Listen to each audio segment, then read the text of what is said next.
किस्मत वालों को ऐसा भैया और भाभी मिलते हैं यार। देखो इस वीडियो को, बहुत ही मजा आने वाला है, एंड तक जरूर देखना यार। वीडियो को देख के शेयर जरूर करना भाई। आपके भैया बुला रहे हैं आपको। ठीक है भाभी जी, आ रहा हूँ। बहुत ही कमाल। कहाँ जा रहे हो? अरे वो बड़े भाई साहब बुला रहे हैं, काम होगा उन्हें। कोई जरूरत नहीं है बड़े भाई साहब के पास जाने की। पता है ना आपको, भांजी की शादी आई हुई है, तो शाम को उसकी शादी की शॉपिंग के लिए भी जाना हमें। तो अपना टाइम से ही ऑफिस जाओ और टाइम से ही घर आ जाना। और रही बात बड़े भाई साहब की, तो उनको अगर इतना ही जरूरी काम है ना तो शाम को मिल लेंगे।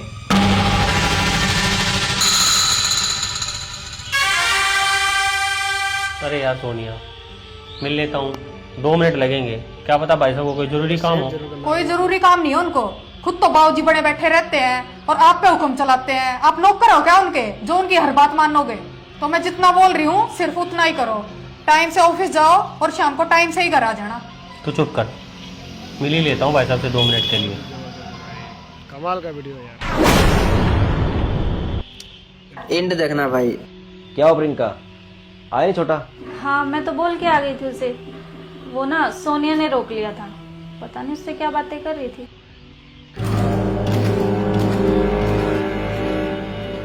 हाँ जी भाई साहब, बुलाया था आपने? हाँ बुलाया छोटे भाई। शेयर जरूर करना भाई आगे। तू ऐसा कर, बैठ यहाँ पे। हाँ जी भाई साहब, बोलो। तुझे पता है ना अपनी भांजी की शादी आ गई है, तो खर्चे बहुत ज़्यादा होंगे। तो तू ना ऐसा कर, ये ना कुछ पैसे हैं, ये तू रख ले अपने लिए और बच्चों के लिए। अच्छे से कपड़े ले आना, और सोनिया को भी ना वही ड्रेस दिला देना जो उसको पसंद हो। भाई साहब पैसों की क्या जरूरत है, कर लेता मैं, सैलरी आ ही जाएगी वैसे भी आज मेरी। हाँ अब तेरी सैलरी आ जाएगी। अब तू इतना बड़ा हो गया है ना, अपने भाई को बताना जरूरी नहीं समझता। 3 महीने की नौकरी छुट्टी हुई है और मुझे ना सब पता है। अब 10 दिन से तो नौकरी जाने लगा है और मुझे बोल रहा है कि मेरी सैलरी आ जाएगी। अरे छोटा भाई है तू मेरा, मैंने तुझे ना अपने हाथों से पाला हुआ है। तू क्या सोचता है?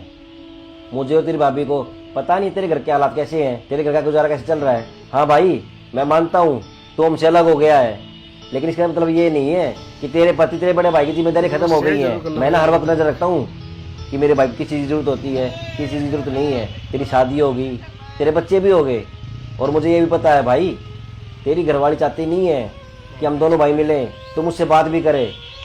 लेकिन उसके चाहने ना चाहने से क्या होता है, क्योंकि तू मेरा छोटा भाई है, हम दोनों ना है तो एक ही माँ बाप की औलाद। तुझे छोटा भाई होने के नाते अपने बड़े भाई से बात करने में शर्म आती है ना मेरे भाई, तो मैं कर लूँ तुझसे बात, मुझे कोई शर्म नहीं आती है, क्योंकि तू मेरा छोटा भाई है। तुझे पता है मेरे भाई, पिछले 25 सालों से ना हम एक ही छत के नीचे रह रहे हैं, और इन 25 सालों में हमारे बीच में लड़ाई भी हुई, हाथापाई भी हुई, लेकिन कभी भी ऐसा नहीं हुआ कि हम दोनों एक हफ्ते से ज्यादा बिना बोले रहे हो। लेकिन अब ऐसा क्या हो गया भाई, जब से तेरी शादी हुई है, कि हम बिना झगड़े के, बिना कोई बात के आपस में दूर होते जा रहे हैं, एक दूसरे से नजर चुरा रहे हैं। अब ऐसा क्या हो गया मेरे भाई कि हमें एक दूसरे पर भरोसा ही नहीं रहा है। ना मुझे तुझ पर भरोसा है, ना तुझे मुझ पर। इसमें सिर्फ गलती तेरी नहीं है छोटे भाई, इसमें गलती मेरी भी है। लेकिन अब ऐसा क्या है कि हम दोनों भाई ना एक दूसरे से अलग होते जा रहे हैं, और आज के टाइम में ना इंसान ही पता नहीं किस धोखे में जीता जा रहा है। उसे ये लगता है कि जैसे जैसे वो बड़ा होता जाएगा ना, वैसे वैसे दुनिया की हर खुशी हासिल करता जाएगा। लेकिन हकीकत में ऐसा नहीं होता है मेरे भाई। जैसे हम बड़े होते हैं ना, तो हमारे रिश्ते भी दूर होते चले जाते हैं। एक टाइम पे माँ बाप साथ छोड़ देते हैं, एक टाइम पे शादी होने के बाद बहनें अपने घर चली जाती हैं, और बच्चे हम दोनों भाई वो भी ना अपनी अपनी शादी होने के बाद एक ही घर में दीवारें खींचते चले जा रहे हैं। तो फिर मेरे भाई हम क्या हासिल करते जा रहे हैं? जब बात हमारे बच्चों की आती है ना, उनकी पढ़ाई की आती है, उनकी बीमारी की आती है, तो उनके ऊपर ना हम पूरा घर लौटाने को तैयार हो जाते हैं। लेकिन जब बात अपने भाई की आती है, अरे एक कोख से पैदा हुए अपने भाई की आती है, तो उसके ऊपर ना हम 500 रुपये खर्च करने से डरते हैं। तो फिर मेरे छोटे भाई कौन है वो शख्स जो एक ही घर में एक ही छत के नीचे हम दोनों भाइयों को ना एक नहीं होने दे रहा? और आजकल क्या चल रहा है कि मैं 5 साल में अपने भाई से बड़ा मकान ले लूंगा, अपने भाई से ज्यादा प्रॉपर्टी कर लूंगा, और 10 साल में अपने भाई से बड़ी गाड़ी ले लूंगा। अरे आखिरकार आप किसको लाने में लगे हुए हैं? अपने भाई को, अपने जिगर के टुकड़े को? भाई मुझे कुछ नहीं चाहिए, मुझे ना बस मेरा भाई चाहिए, मेरा वही भाई जो हम साथ में खेलते थे, साथ में हंसते थे, बोलते थे। तो मेरा सब कुछ ले ले भाई, पर मुझे ना मेरा वही भाई लौटा दे। मुझे कोई दौलत नहीं, मुझे ना मेरे भाई का वही प्यार चाहिए। और छोटे तुझे पता है अपनी भांजी की शादी है ना, तो इसीलिए पैसे तुझे दे रहा हूँ मैं, ताकि मेरे भाई पे ना कोई बर्डन ना आए, उसको कोई परेशानी ना हो, क्योंकि अब उसका भाई ना जिंदा है। अब मेरे होते हुए और तेरी भाभी के होते हुए तू चिंता करने की कोई जरूरत नहीं है, समझा तू? हम दोनों भाई साथ में है वीडियो को ना, शेयर तो जरूर हर करना मुश्किल भाई को आसान से पार कर लेंगे। लेकिन जब तक हम दोनों भाई साथ नहीं है ना, तो भाई हम कुछ नहीं कर पाएंगे। और रही बात छोटी बहू की, भाई बच्ची है, वो समझ जाएगी। उसको भी हमारे घर में आए हुए कितना टाइम हुआ है? मुश्किल से 1 साल 2 साल। तो भाई समय लगता है हर चीज़ को समझने में, धीरे धीरे वो भी समझ जाएगी।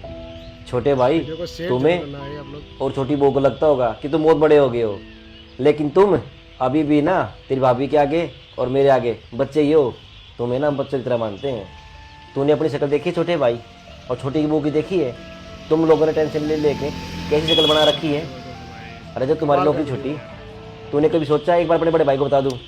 लेकिन नहीं, मैंने फिर पता कर लिया कि मेरा छोटा भाई ना तकलीफ में है, उसे मेरी ज़रूरत है। और सुन मेरे भाई, जब तक तेरा बड़ा भाई जिंदा है ना, तुझे और छोटी बहू को टेंशन लेने की जरूरत नहीं है।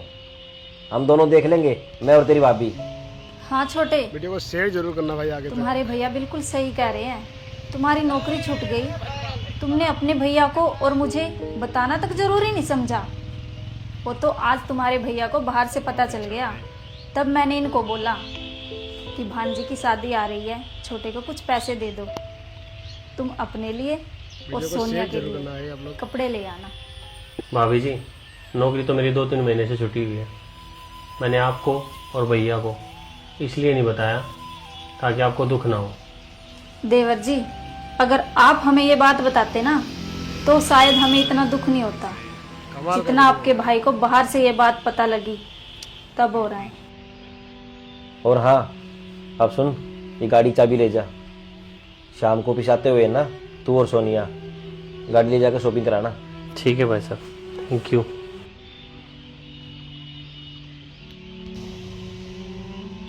वीडियो को शेयर जरूर करना भाई। और हाँ, देख लिया भैया भाभी कितना प्यार करते हैं हमसे, और हमें है ना अपने बच्चों की तरह मानते हैं वो। बहुत अच्छा। और हाँ सुन सोनिया, ऐसे भैया भाभी ना किस्मत वालों को मिलते हैं। और देख, भैया भाभी ने पैसे भी दिए हैं और गाड़ी की चाबी भी दी है शाम को शॉपिंग करने के लिए। और पैसे देके भैया भाभी ने ये कहा है कि भांजी की शादी की तैयारी ना अच्छे से कर लेना, कोई कमी नहीं रहनी चाहिए। सॉरी जी, मुझे ना माफ़ कर दो, मैं ना उनके बारे में बहुत ज़्यादा गलत सोच रही थी। चल मैं ऑफिस जा रहा हूँ। और हाँ, शाम को रेडी रही हो शॉपिंग के लिए। तो गाइस, वीडियो आपको कैसा लगा? वीडियो अगर अच्छा लगा हो तो कमेंट में अपना राय जरूर दीजिएगा और वीडियो को शेयर कीजिएगा और हमारे पेज को जो है फॉलो कीजिएगा। मिलते हैं नेक्स्ट वीडियो में, बाय।